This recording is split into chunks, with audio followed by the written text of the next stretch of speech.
একটা সময় ছিল, আজকের শান্ত ও সুন্দর সিলেট একসময় ডুবেছিল ভয় আর অত্যাচারের অন্ধকারে।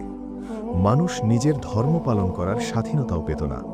চারদিকে ছিল আতঙ্ক, অন্যায় আর অসহায় মানুষের দীর্ঘশ্বাস। সেই সময়ের গল্প এটি।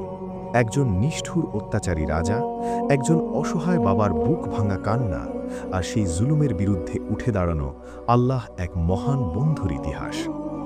কিভাবে ৩৬০ জন সাহসী সঙ্গীকে সঙ্গে নিয়ে হজরত শাহজালাল রহমতুল্লাহ আলাইহি এসে পৌঁছালেন সিলেটের মাটিতে। কিভাবে বদলে গেল একটি পুরো অঞ্চলের ভাগ্য আর ছড়িয়ে পড়ল ইসলামের আলো। আজ আমরা শুনব সেই সত্য ঘটনা, জুলুমের অন্ধকার ভেঙে যে আলো এসেছিল। তাই ভিডিওটি শেষ পর্যন্ত দেখুন, কারণ এই গল্প শুধু ইতিহাস নয়, এটি ঈমান, সাহস আর আল্লাহ উপর অটুট ভরসার এক অবিশ্বাস্য শিক্ষা। অনেক বছর আগের কথা। তখন পৃথিবীর বিভিন্ন অঞ্চলে ধীরে ধীরে ছড়িয়ে পড়ছিল ইসলামের আলো। কিন্তু সেই সময় দূরের এক ভূখণ্ডে মানুষ বাস করত ভয় আর জুলুমের অন্ধকারে। সেই জায়গার নাম সিলেট। সেখানে শাসন করত এক অত্যাচারী রাজা। তার রাজত্বে সাধারণ মানুষ স্বাধীনভাবে ধর্ম পালন করতে পারত না। কেউ যদি ইসলাম গ্রহণ করত, কেউ যদি প্রকাশ্যে আল্লাহর ইবাদত করত, তাকে দেওয়া হতো কঠিন শাস্তি। ভয়ে মানুষ চুপ করে থাকত, কেউ প্রতিবাদ করার সাহস পেত না। পুরো অঞ্চল যেন ধীরে ধীরে ডুবে যাচ্ছিল এক গভীর অন্ধকারে। ঠিক সেই সময় পৃথিবীর আরেক প্রান্তে জন্ম নিলেন এক মহান মানুষ। তার নাম হযরত শাহজালাল রহমতুল্লাহ আলাইহি। ছোটবেলা থেকেই তার জীবন ছিল আলাদা। তিনি জন্মেছিলেন একটি সম্মানিত পরিবারে, যে পরিবার ছিল ইসলামী জ্ঞান, তাকওয়া এবং ন্যায়ের পথে অটল। তার পিতা ছিলেন সাহসী একজন মুজাহিদ, আল্লাহর পথে সংগ্রাম করা একজন মানুষ। কিন্তু দুঃখের বিষয়, শাহজালাল রহমতুল্লাহ আলাইহি তখনও খুব ছোট। ঠিক তখনই তার পিতা ইন্তেকাল করেন। এরপর তার লালন পালনের দায়িত্ব নেন তার মা এবং একজন মহান আধ্যাত্মিক শিক্ষক। শিশু বয়স থেকেই শাহজালাল রহমতুল্লাহ আলাইহি ছিলেন অন্যরকম। অন্য শিশুরা যখন খেলাধুলা করত, তিনি তখন কোরআন শিখতেন, নামাজ পড়তেন, আল্লাহর কথা ভাবতেন। তার শিক্ষকরা খুব দ্রুত বুঝতে পারলেন, এই ছেলে সাধারণ কেউ নয়। একদিন তার শিক্ষক তাকে কাছে ডেকে বললেন, হে জালাল, তোমার জীবনের একটি বড় দায়িত্ব আছে। শাহজালাল রহমতুল্লাহ আলাইহি শান্তভাবে জিজ্ঞেস করলেন, কি দায়িত্ব হুজুর? শিক্ষক ধীরে ধীরে বললেন, একদিন তুমি এমন এক জায়গায় যাবে যেখানে মানুষ অন্ধকারে ডুবে আছে। সেখানে তুমি ইসলামের আলো পৌঁছে দেবে। এই কথা শুনে ছোট্ট শাহজালাল রহমতুল্লাহ আলাইহি কিছুক্ষণ চুপ করে থাকলেন। তার চোখে তখন অদ্ভুত এক স্থিরতা। তারপর তিনি ধীরে বললেন, যদি আল্লাহ চান, আমি সেই দায়িত্ব পালন করব। সময় যেতে লাগল। শাহজালাল রহমতুল্লাহ আলাইহি ধীরে ধীরে বড় হতে লাগলেন। শুধু জ্ঞানেই নয়, সাহস, ধৈর্য আর চরিত্রেও তিনি হয়ে উঠলেন অসাধারণ। তার জীবনের একটি বিখ্যাত ঘটনা আজও মানুষ স্মরণ করে। একদিন তার শিক্ষক তার সাহস পরীক্ষা করার জন্য তাকে একটি বাঘের সামনে দাঁড়াতে বলেন। যেখানে মানুষ বাঘ দেখলেই পালিয়ে যায়, সেখানে শাহজালাল রহমতুল্লাহ আলাইহি শান্তভাবে দাঁড়িয়ে রইলেন। তার ঠোঁটে ছিল আল্লাহর নাম। তিনি আল্লাহর উপর ভরসা করলেন। বলা হয়, সেই ভয়ঙ্কর বাঘ ধীরে ধীরে শান্ত হয়ে তার সামনে বসে পড়েছিল। এই ঘটনা সবাইকে বুঝিয়ে দিল, তার হৃদয়ে কোনো ভয় নেই। তার হৃদয়ে ছিল শুধু আল্লাহর উপর পূর্ণ ভরসা। সময়ের সাথে সাথে তিনি হয়ে উঠলেন একজন মহান আলেম ও সাধক। দূর দূরান্ত থেকে মানুষ তার কাছে আসতে লাগল, কেউ জ্ঞান নিতে, কেউ উপদেশ শুনতে, কেউ আল্লাহর পথে চলার শিক্ষা নিতে। কিন্তু তখনও কেউ জানত না, তার জীবনের সবচেয়ে বড় অধ্যায় সামনে অপেক্ষা করছে। আর সেই অধ্যায়ের কেন্দ্র হবে সিলেট, জুলুমের আগুন। সেই সময় সিলেটের অবস্থা ছিল ভয়াবহ। সেখানে শাসন করত এক শক্তিশালী কিন্তু অত্যাচারী রাজা, গৌড় গোবিন্দ। তার রাজত্বে মানুষ সব সময় ভয় নিয়ে বাঁচত। কেউ যদি তার আদেশ অমান্য করত, তার জন্য অপেক্ষা করত কঠিন শাস্তি। কিন্তু সবচেয়ে ভয়ঙ্কর ছিল মুসলমানদের প্রতি তার ঘৃণা। কেউ ইসলাম গ্রহণ করলে তাকে অপমান করা হতো, অনেক সময় নির্মমভাবে হত্যা পর্যন্ত করা হতো। এই ভয়ঙ্কর সময়ে সিলেটের এক গ্রামে বাস করতেন একজন ধার্মিক মুসলমান। তার নাম বোরহান উদ্দিন। তিনি ছিলেন খুবই শান্ত স্বভাবের মানুষ, কিন্তু তার ঈমান ছিল পাহাড়ের মতো দৃঢ়। তিনি গোপনে নামাজ পড়তেন, আল্লাহর কাছে দোয়া করতেন। একদিন তার জীবনে বড় আনন্দের ঘটনা ঘটল।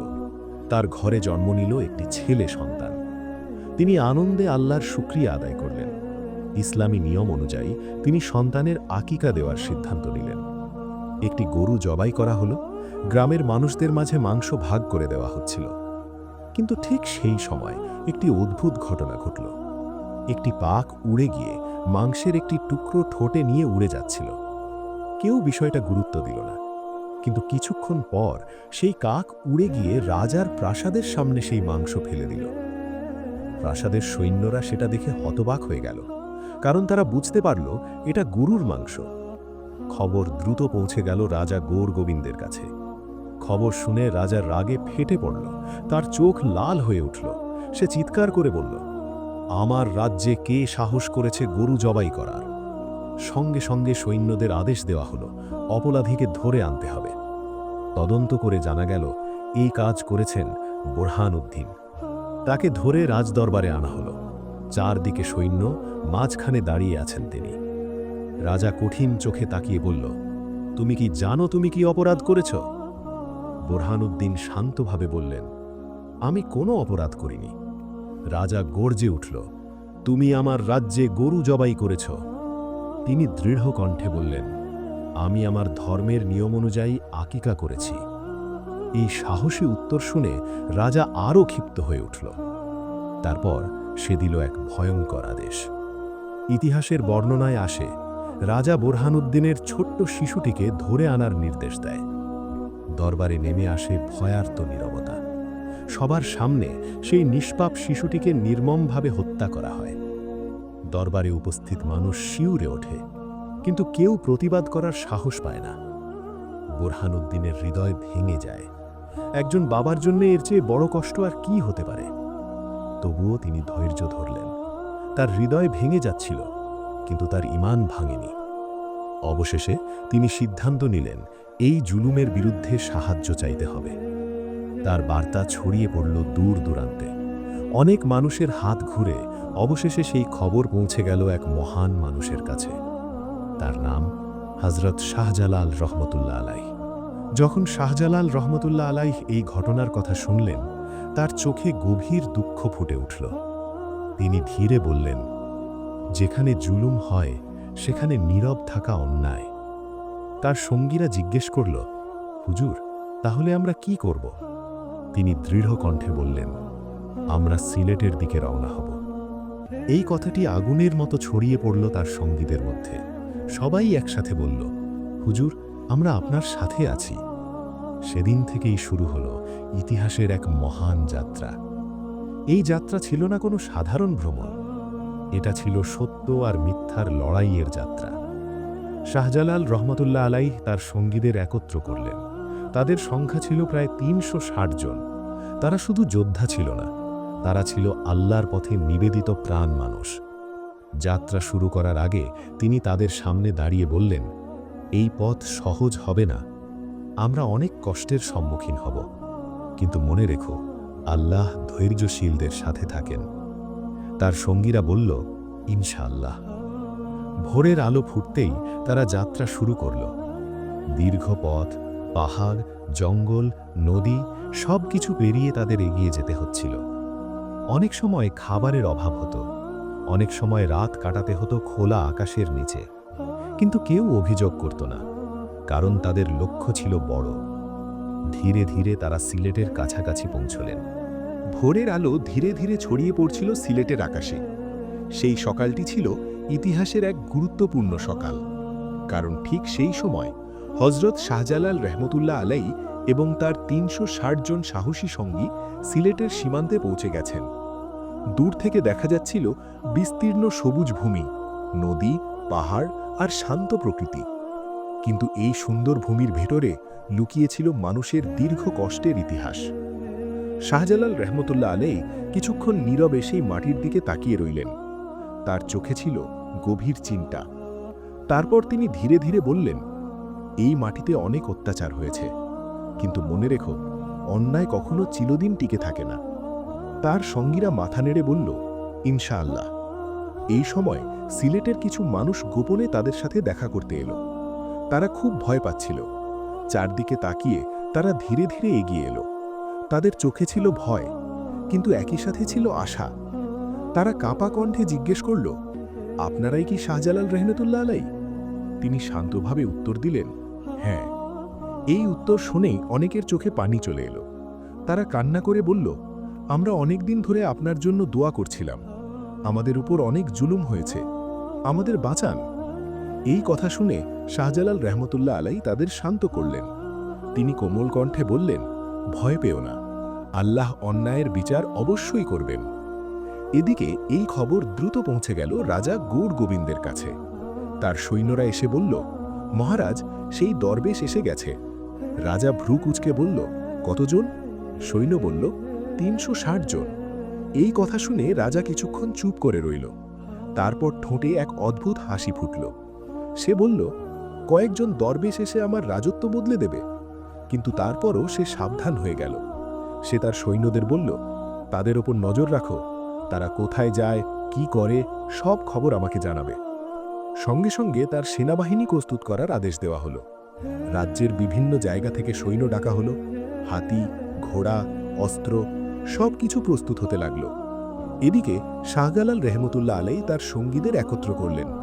তিনি তাদের সামনে দাঁড়িয়ে বললেন, মনে রেখো, আমরা এখানে ক্ষমতার জন্য আসিনি, আমরা যুদ্ধ করছি জুলুমের অবসানের জন্য।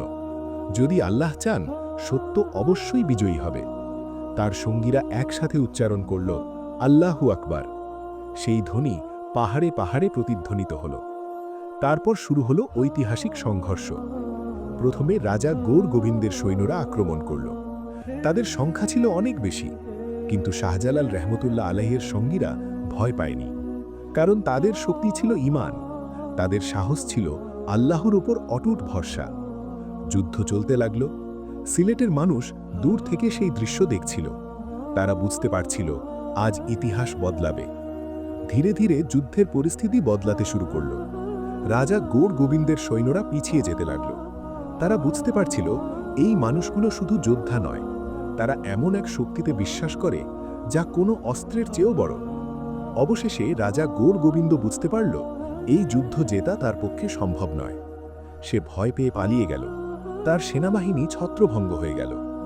সিলেটের মানুষ এই দৃশ্য দেখে অবাক হয়ে গেল। বহু বছরের জুলুমের অবসান ঘটল সেই দিন। মানুষ আনন্দে কেঁদে ফেলল। অনেকেই এসে শাহজালাল রহমতুল্লাহ আলাইয়ের সামনে দাঁড়ালো। তারা বলল, আজ আমাদের জীবন বদলে গেছে। এরপর শুরু হলো ইসলামের শান্তির বার্তা ছড়িয়ে দেওয়ার কাজ। মানুষ ধীরে ধীরে ইসলাম সম্পর্কে জানতে লাগল। অনেকেই স্বেচ্ছায় ইসলাম গ্রহণ করল। শাহজালাল রহমতুল্লাহ আলাই সিলেটের বিভিন্ন জায়গায় তার সঙ্গীদের পাঠিয়ে দিলেন। তাদের একজন ছিলেন তার প্রিয় সঙ্গী হজরত শাহ পরান রহমতুল্লাহ আলাই। তিনি অন্য অঞ্চলে গিয়ে ইসলামের শিক্ষা, ন্যায় এবং মানবতার শিক্ষা ছড়িয়ে দিতে শুরু করেন। মানুষ তার কাছ থেকে ইসলাম, ন্যায় এবং মানবতার শিক্ষা নিতে লাগল। শাহজালাল রহমতুল্লাহ আলাই নিজেও সিলেটে থেকে মানুষের শিক্ষা ও পথ নির্দেশ করতে লাগলেন। তার জীবন ছিল খুবই সাধারণ। তিনি রাজা হতে চাননি, তিনি শুধু মানুষকে আল্লাহর পথে ডাকতে চেয়েছিলেন। সময়ের সাথে সাথে সিলেট বদলে গেল। যেখানে এক সময় ছিল ভয় আর অত্যাচার, সেখানে ছড়িয়ে পড়ল শান্তি, ন্যায় আর ইসলামের আলো। আজও সিলেটের মানুষ গভীর শ্রদ্ধার সাথে স্মরণ করে হজরত শাহজালাল রহমতুল্লাহ আলাই এবং তার সাহসী সঙ্গীদের। কারণ তারা শুধু একটি যুদ্ধ জেতেননি, তারা মানুষের হৃদয় জয় করেছিলেন। আর তাদের সেই সাহস, ধৈর্য আর ঈমান আজও আমাদের শিক্ষা দেয়, জুলুম যত বড়ই হোক, সত্য একদিন অবশ্যই বিজয়ী হয়।